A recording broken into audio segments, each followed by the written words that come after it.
ఇది గుడి కడతామని చెప్పి మొక్కుకున్నారంట. రాజుగారు తెల్లారి వచ్చి చూస్తే ఈ ఆవులు మాయగా అని చెప్పి రిటర్న్ వెళ్ళిపోయిందట రాజుగారు. అప్పుడు వీళ్ళు దొంగలు మాకు వరం ఇచ్చేయడని చెప్పేసి ఒకటే రోజు రాత్రి గుడి కట్టిరని.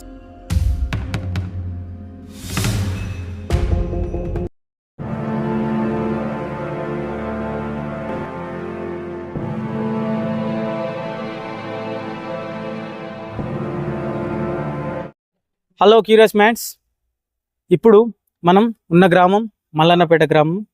ఇప్పుడు మనం చూడబోతున్నది దొంగలు కట్టించిన దేవాలయం. అసలు దొంగలు కట్టించడం ఏంటి దేవాలయాన్ని, ఈ దేవాలయాన్ని ఎవరు కట్టించారు, ఈ ఆలయం ఎక్కడ ఉంది అనేది వీడియో చివరిలో చెప్తాను. ఇప్పుడైతే లోపలికి వెళ్ళి చూద్దాం ఆలయం ఎలా ఉంది అని. ఇప్పుడు మనం చూస్తున్నది గోపురం. ఈ గోపురం ఇంతకు పూర్వం ఇక్కడ లేదు, ఈ మధ్యకాలంలో నిర్మించింది ఈ గోపురం. ఇప్పుడు మనం చూస్తున్న నంది, ఈ నంది విగ్రహం ఇంతకు పూర్వం ఇక్కడ లేదు.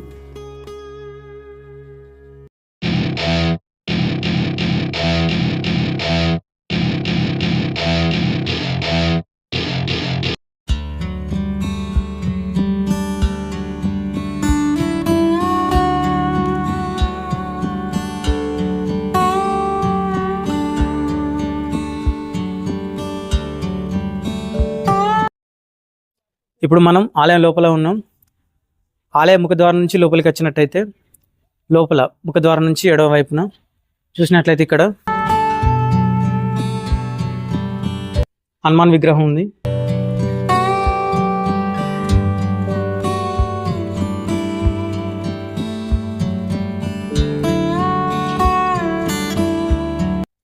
హనుమాన్ టెంపుల్ పక్కకే ఇక్కడ మనం చూసినట్టయితే రాతి పైన ఏదో చెక్కారు, కాకపోతే స్పష్టంగా కనబడడం లేదు.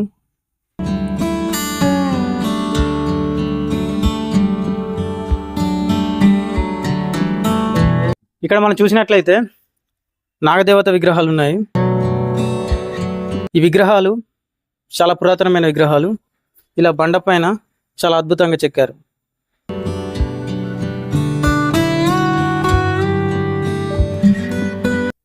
మనం ఆలయానికి వెళ్ళే మార్గంలో ఎడమ పక్కన చూసినట్లయితే ఇక్కడ వినాయకుని విగ్రహం ఉంది.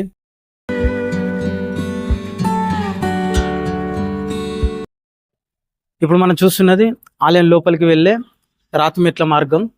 ఇక్కడ మీరు చూసినట్లయితే ఈ రాతి మెట్లు చాలా పురాతనమైనవి. ఇక్కడ మీరు చూసినట్లయితే ఈ రాతి మెట్లు పక్కకు అటొకటి ఇటొకటి ఉంది. దీనిపైన అలా ఫ్లవర్ లాంటి డిజైన్ ఉంది.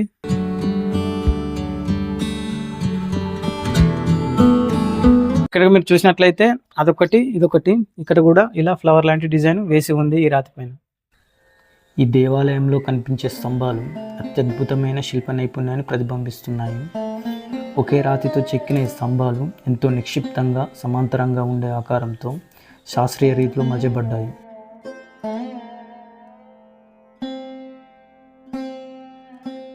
శిల్పాలు పురాతన సంస్కృతిని ప్రతిబింబిస్తాయి. దేవాలయాలపైన శిల్పాలు మన చరిత్ర, ఆచారాలు, కళా ప్రతిభలను అర్థం చేసుకోవడానికి మార్గం. ఈ శిల్పాలు అప్పటి సమాజం యొక్క ఆధ్యాత్మిక జీవనాన్ని, ఆచారాలను, మతపరమైన విశ్వాసాలను ప్రతిబింబిస్తాయి.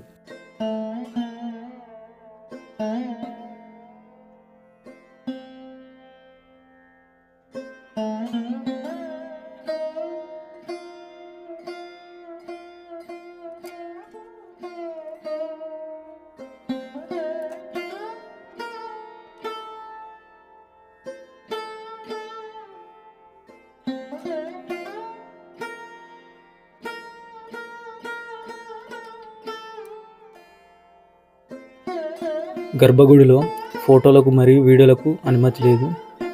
మల్లన్న స్వామి విగ్రహం ఫోటో మల్లన్నపేట్ గ్రామస్తుడి నుంచి సేకరించాం. ఇక్కడ మీరు చూసినట్లయితే గుడి లోపల ఉన్న ఒక స్తంభం పైన ఈ శాసనం ఉంది. ఈ శాసనంలో ఏముంది అనేది అర్థం కావడం లేదు. బహుశా గుడికి సంబంధించిన వివరాలు ఉండవచ్చు. వీడియో మధ్యలో డిస్టర్బ్ చేస్తున్నానని అనుకోకండి. మన ఛానల్ ఇప్పటికీ వీడియోలుతో నచ్చిన వ్యూస్ ఒక 30,000+ ఉంటాయి. మనకు యూట్యూబ్ ఛానల్కి మానిటైజేషన్ కావాలంటే eligibility criteria 1000 subscribers, 4000 watch hours. మనం ఇప్పటికీ రీచ్ కాలేదు. మీరు తలుచుకుంటే అవుతుంది. ఇప్పుడు ఇది నేను ఫుల్ ఫ్లెడ్జ్డ్గా వీడియోల కోసమే ఉండడం లేదు. నరేష్ కుమార్ నేను ప్రైవేట్ జాబ్ చేస్తున్నాం. మా జాబ్ అయిపోయాక డిస్కస్ చేస్తున్నాం వీడియోలు ఎలా తీయాలి, ఎలా రాసుకోవాలి అని ప్లాన్ చేసి లీవులు పెట్టి వస్తున్నాం. లీవులు కూడా మాకు ప్రతి నెల ఎక్కువ ఉండవు, కేవలం 2 ఉంటాయి. ఆ 2 కూడా ఈ వీడియోల కోసం వాడడం వల్ల మిగతా పనులకు కుదరడం లేదు. కాబట్టి ఇంత కష్టపడి తిరుగుతున్నాం. ఈ 30,000+ వ్యూస్ వచ్చాయి. ఇందులో 1000 సబ్స్క్రైబర్స్, 4000 వాచ్ అవర్స్ ఈజీగా వచ్చేటి. కానీ ఎవరు పూర్తిగా వీడియో చూడడం లేదు. 1 లేదా 2 నిమిషాలు చూస్తున్నారు. చూడండి, వీలైతే మొత్తం సబ్స్క్రైబ్ చేసుకోండి. కంటెంట్ కోసం చాలా కష్టపడుతున్నాం, అర్థం చేసుకుంటారని అనుకుంటున్నాను. ఎంటర్టైన్మెంట్ ఛానల్తో పోల్చుకుంటే మా ఛానల్కి వ్యూవర్షిప్ చాలా తక్కువ ఉంటుంది. ఆ విషయం మాకు తెలుసు. ఈ సబ్జెక్ట్ అంటే మాకు చాలా ఇష్టం కాబట్టి చేస్తున్నాం. ఎంటర్టైన్మెంట్ ఛానల్తో పోల్చుకున్నప్పుడు వ్యూవర్షిప్ తక్కువనే ఉంటుంది, సబ్స్క్రైబర్లు తక్కువనే ఉంటారు కావచ్చు. కాకపోతే ఉన్న సబ్స్క్రైబర్లతోనైనా వచ్చే వ్యూస్తోనైనా ఎంతో కొంత నడిపిస్తాం. ఇదంటే మాకు ఇష్టం, ఇది మాకు నచ్చిన సబ్జెక్టు, ఇది మాకు ప్యాషన్. కాబట్టి అర్థం చేసుకోండి, సబ్స్క్రైబ్ చేసుకోండి, లైక్ చేయండి, షేర్ చేయండి మీకు తెలిసిన వాళ్ళకు.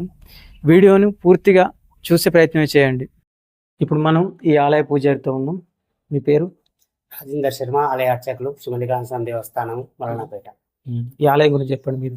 ఈ ఆలయాన్ని కాకతీయుల కాలంలో పూర్వం నిర్మించానంట. అప్పటి నుండి ఇప్పటి వరకు ప్రతి సంవత్సరం మార్గశిర శుద్ధ పంచమి నుండి ఇక్కడ ఉత్సవాలు జరుగుతుంటాయి. ఉత్సవాల భాగంగా స్వామివారి కళ్యాణం, నాగవెల్లి అత్యంత వైభవంగా నిర్వహిస్తారు. ప్రతి సంవత్సరం భక్తులు పెరుగుతూ ఉంటుంటారు. ముఖ్యంగా కొత్త ధాన్యం వచ్చినాక రైతులు కొత్త ధాన్యాన్ని బోనంగా తీసి స్వామివారికి సమర్పిస్తూ ఉంటారు. ఎప్పుడు జరుగుతుంది జాతర ఇక్కడ? మార్గశిర మాసం శుద్ధ పంచమి. ఎప్పుడు? నవంబర్, డిసెంబర్ ఆ మధ్యలో? నవంబర్, డిసెంబర్ మధ్య. ఎన్ని రోజులు జరుగుతుంది? 20 రోజుల పాటు. 4 రోజుల పాటు జరుగుతుంది. ఎక్కడెక్కడ నుంచి వస్తారు ఇక్కడికి? చుట్టూ 5 జిల్లాల నుండి, ఉమ్మడి 5 జిల్లాల నుండి వస్తుంటారు. చుట్టుపక్కల ప్రాంతాల వారు, దూర ప్రాంతాల వారు ఇక్కడికి వస్తారు. టెంపుల్ యొక్క టైమింగ్స్ మార్నింగ్, ఈవినింగ్? ఉదయం 11 గంటల వరకు, సాయంత్రం 4 నుండి 6 వరకు ఓపెన్ చేస్తుంటుంది ఆ టైంలో టెంపుల్. మామూలుగా అప్పుడు కాకుండా శివరాత్రికి, మిగతా పండుగలకి ఏమన్నా? తర్వాత రెగ్యులర్ నడుస్తూ ఉంటుంది గుడి. ఉత్సవాలు ఏమి ఉండవు. 10 నెలల రోజులు జాతర ఉంటుంది. ఈ టెంపుల్ని దొంగ మల్లన్న టెంపుల్ అంటుంటారు, అంటే పేరు ఎట్లా వచ్చింది? కాకతీయ రాజుల కాలంలో కొంతమంది దొంగలు కాకతీయ రాజులకు సంబంధించిన ఆవులను దొంగిలించుకొని తరలిస్తున్న సమయంలో ఈ మార్గం గుండా వెళ్తుండగా మల్లన్నపేట గ్రామస్తులు చూసి ఈ పలాని రాజుగారి ఆవులు కదా అని గుర్తుపట్టి రాజుగారు అనడంతో దొంగలు భయపడి ఇక్కడ స్వామివారి విగ్రహం ఉండినట్ట గుడికండ ముందు పచ్చి విగ్రహాన్ని మొక్కుకున్నారట. అయ్యా రాజుగారు వచ్చి చూస్తే ఈ ఆవులను గుర్తుపట్టకుండా రంగులు మారినట్లయితే నీ గుడి కడతామని చెప్పి మొక్కుకున్నారట. రాజుగారు తెల్లారు వచ్చి చూస్తే ఈ ఆవులు మాయగా అని చెప్పి రిటర్న్ వెళ్ళిపోయిందట రాజుగారు.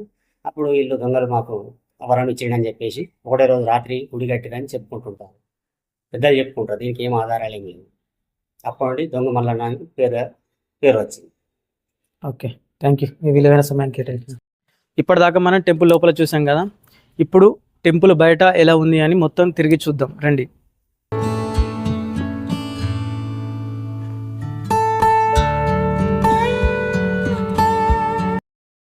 ఈ దేవాలయానికి చుట్టుపక్కల ప్రాంతాల వారు, దూర ప్రాంతాల వారు వస్తారు. ఎక్కువగా జాతర సమయంలో ఇక్కడికి వస్తారు. సాధారణంగా ఆదివారం, బుధవారం భక్తులు వస్తుంటారు, మిగతా రోజుల్లో మామూలుగా ఉంటుంది. ఇక్కడ మనం చూసినట్లయితే టెంపుల్ 2 అంతరాలుగా ఉంది. మీరు అక్కడ చూసినట్లయితే పైన ఉన్న అంతరం చుట్టూ స్తంభాలు, మధ్యలో అడ్డంగా స్తంభాలు ఉన్నాయి. పూర్తిగా దేవాలయం మొత్తం రాతితో నిర్మించబడిన దేవాలయం ఇది. మీరు చూసినట్లయితే మీకు అర్థమవుతుంది. ప్రస్తుతం అయితే దేవాలయాన్ని మొత్తానికి సున్నం వేసినట్టున్నారు. మనకు చూస్తే ఇలా కనిపిస్తుంది. ఇప్పుడు ఇక్కడ చూస్తున్న దారి, ఈ దారి ద్వారానే మనం ఇందులో నుంచి టెంపుల్ లోపలికి వెళ్ళాలి. ఇలా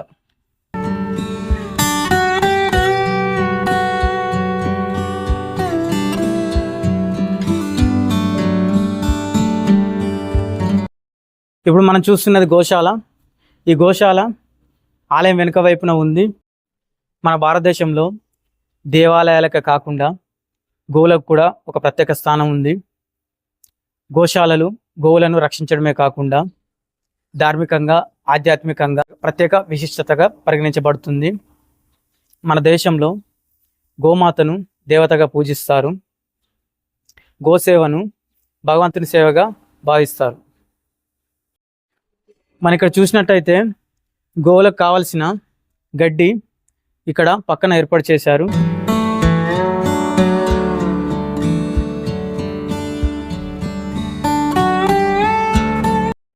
ఇక్కడ మనం చూస్తున్నది ప్రసాదాల కౌంటర్. ప్రస్తుతం అయితే మూసివేశారు. జాతర సమయంలో భక్తులు ఎక్కువగా ఉంటారు కాబట్టి అప్పుడు తెరుస్తారు. ఈ ఆలయాన్ని కాకతీయులకు సామంతులైన పులవాస రాజులు నిర్మించారు. ఈ ఆలయాన్ని 12వ శతాబ్దంలో నిర్మించారు. అసలు సామంత రాజులు అంటే ఎవరు అంటే వీరు సొంతంగా ఒక ప్రాంతాన్ని స్వతంత్రంగా పరిపాలిస్తారు. కానీ ఒక పెద్ద సామ్రాజ్యానికి లేదా చక్రవర్తికి విధేయత చూపించాలి. ఆ సామ్రాజ్యానికి పన్నులు, అవసరమైన సైన్యం, సేవలు చేయవలసి ఉంటుంది.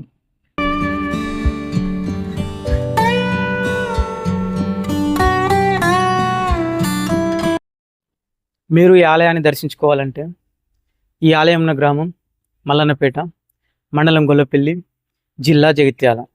మీరు ఇక్కడికి రావాలనుకుంటే జగిత్యాల నుంచి 13 కిలోమీటర్లు, కరీంనగర్ నుంచి 60 కిలోమీటర్లు, పెద్దపల్లి నుంచి 57 కిలోమీటర్లు ఉంది ఈ దేవాలయం. క్యూరియస్ మైండ్స్, ఈ వీడియోలో మల్లన్నపేటలోని దొంగ మల్లన్న టెంపుల్ వీడియో చేయడం జరిగింది. మనం ఎన్నో రీల్స్, అనవసరమైన రీల్స్ చూస్తూ టైం వేస్ట్ చేస్తుంటాం. ఇట్లాంటి హిస్టారికల్ ఓల్డ్ టెంపుల్స్ వీడియోస్ చేస్తున్నాం కాబట్టి మీరు పూర్తిగా చూసి మాకు వాచ్ అవర్స్ పెరగడానికి సహకరిస్తారని ఆశిస్తున్నాం. ఫస్ట్ టైం చూస్తున్న వాళ్ళు మా ఛానల్ని సబ్స్క్రైబ్ చేసుకోండి. ఓకే ఫ్రెండ్స్, నెక్స్ట్ వీడియోలో మళ్ళీ కలుద్దాం.